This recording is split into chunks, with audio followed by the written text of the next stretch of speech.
आज मैं आप सबको एक कथा सुनाता हूं।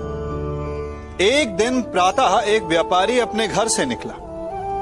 घर से निकलते ही एक बिल्ली ने उस व्यापारी का मार्ग काट दिया। व्यापारी घबरा गया। वो फिर से घर लौट गया और शुभ घड़ी की प्रतीक्षा करने लगा।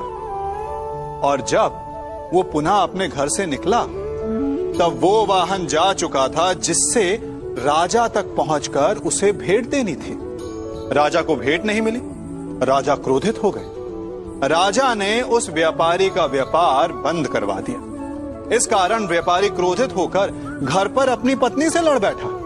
पत्नी अपने बच्चों समेत मैके वापस चली गई और उस व्यापारी के जीवन में यदि कुछ रह गया था तो केवल अंधकार। और इन सब का कारण वो उस बिल्ली को मानता रहा जिसने उसका मार्ग काटा था।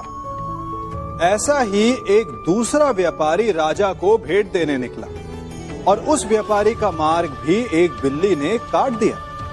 वो व्यापारी तनिक घबराया, परंतु उसने आगे बढ़ना अधिक उचित समझा। राजा तक वो समय पर पहुंचा।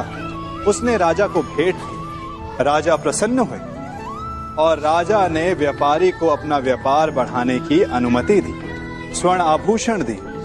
जब व्यापारी घर पर पहुंचा तो पत्नी को आभूषण और अपने बच्चों को देने के लिए वस्त्र थे उसके पास। हर ओर प्रसन्नता थी। समझ रहे हैं ना?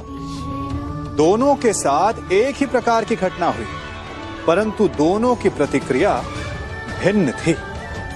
ऐसा ही हमारा जीवन भी है।